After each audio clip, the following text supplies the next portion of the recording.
The Collaboration, Chapter 4. Bad. In the early days of Hitler's rise to power in Germany, the American studios were cautiously optimistic. They had reason to believe that their sales would improve under the new Nazi regime, and the first round of statistics seemed to prove them right. The studios sold 65 movies in Germany in 1933, up from 54 in 1932. After hearing for over a year that the Nazis were absolutely in favor of international exchange and collaboration, the studios were starting to think that it might actually be true.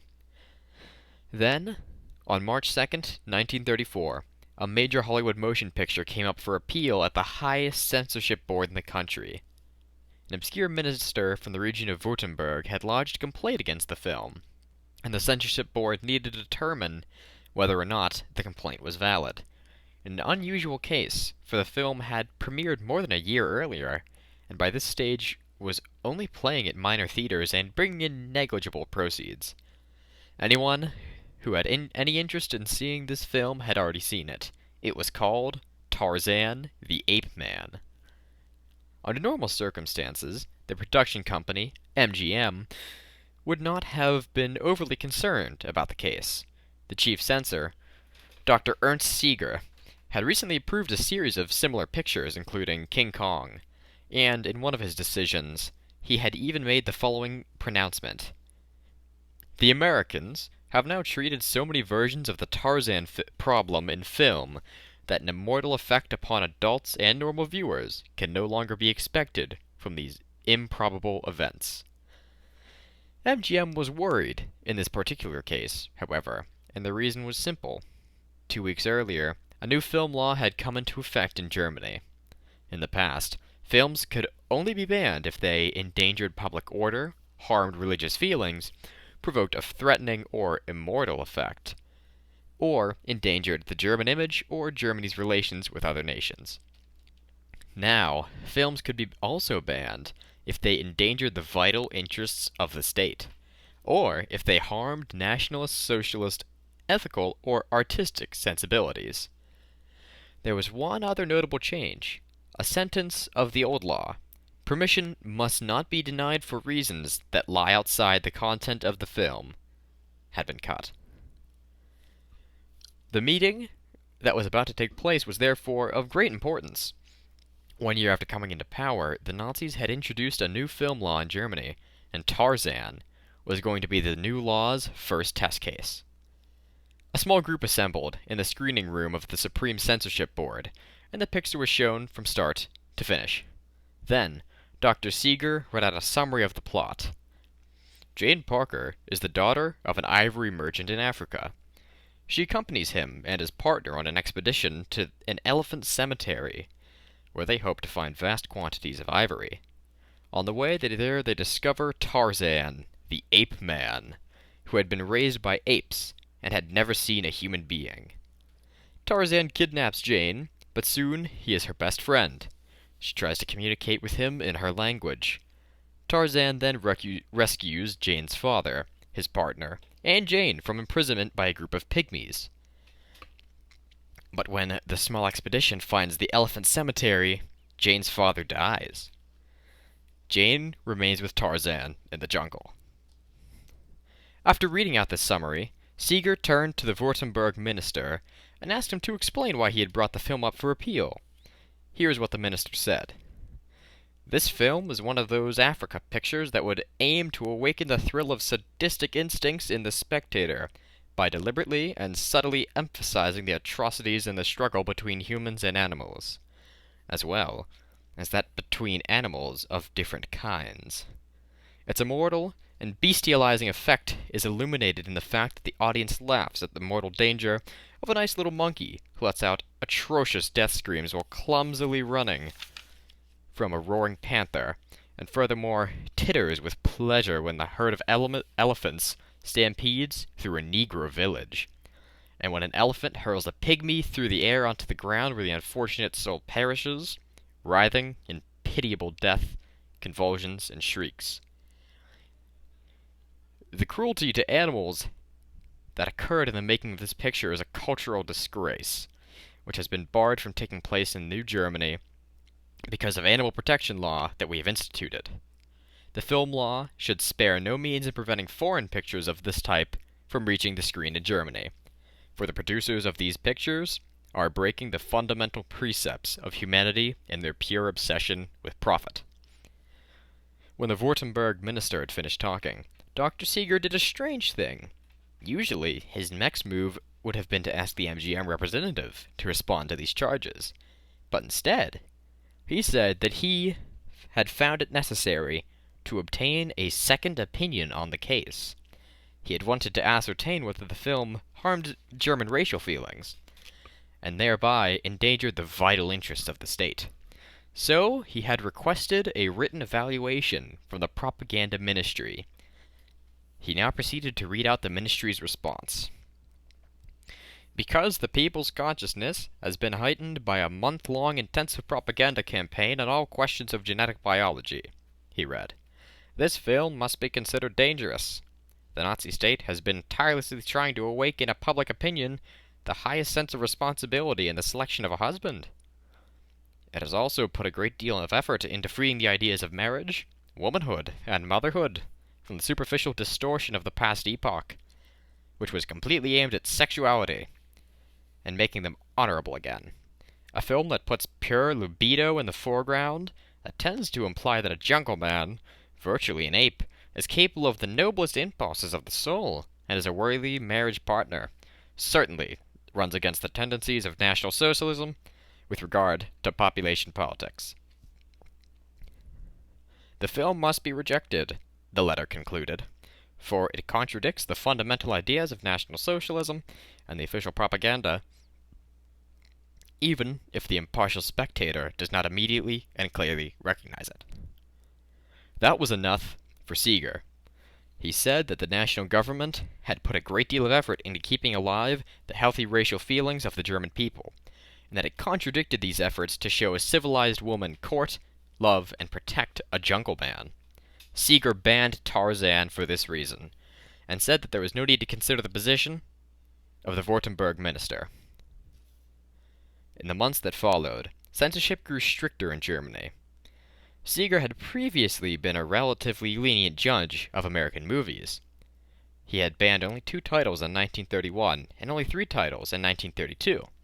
Now, he took it upon himself to protect the German nation from the American immortality.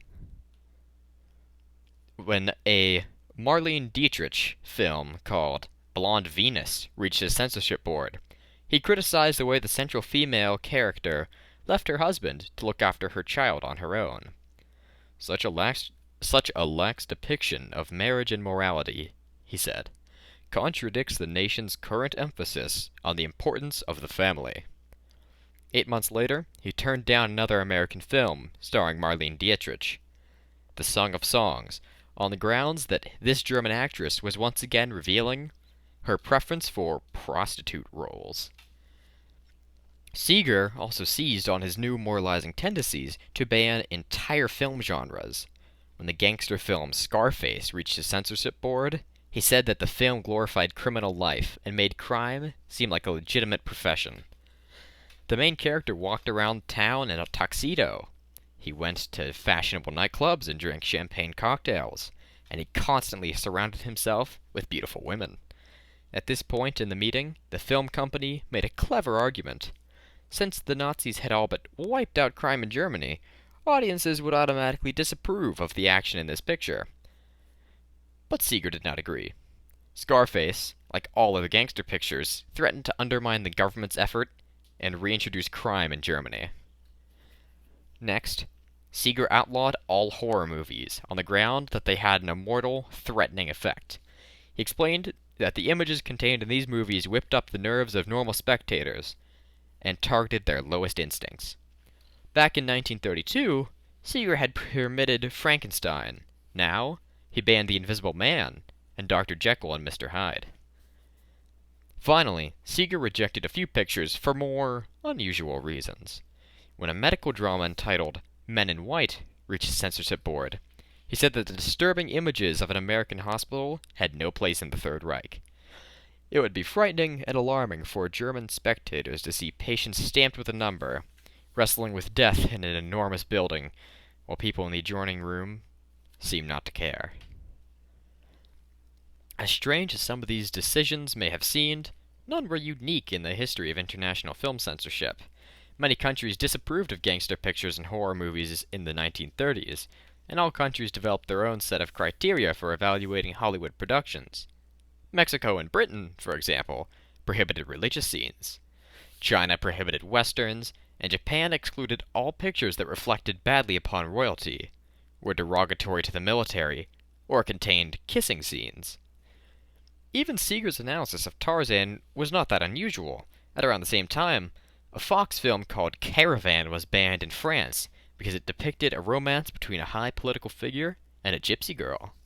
The local manager explained, "The picture is so offensive to Central Europe, as would be a film in the United States showing the Secretary of State consorting with a wanton of another race and color." The tightening of film censorship in the Third Reich, therefore, did not come as much of a surprise to the American studios, nor was it a major cause for concern.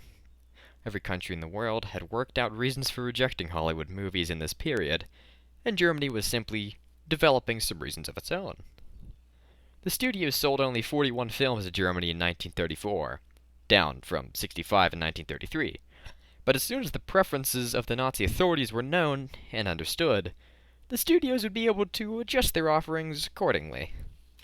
At least, that would have been the case, were it not for one final development. A couple weeks after the Tarzan hearing, another top-grossing American picture reached the Supreme Censorship Board.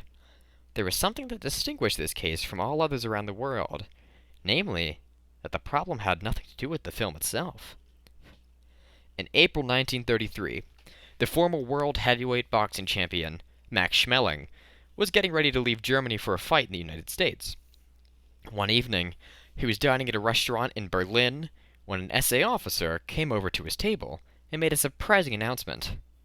"Herr Schmeling, the Führer requests that you join him for dinner at the Reich Chancellery."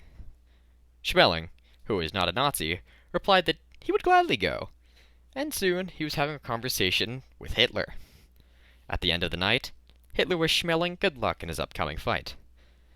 "I've heard that you're going to America," he said. "If anyone over there asks how it's going in Germany, you can reassure the doomsayers that everything is moving along quite peacefully." Schmeling's opponent in the United States was a rising young boxer named Max Baer. And Baer, whose grandfather was a Jew from Alsace-Lorraine, decided to turn the fight into a great symbolic event. He sewed a gigantic Star of David onto the left side of his trunks, and he announced to the press, "Every punch I give Schmeling in the eye is one for Adolf Hitler."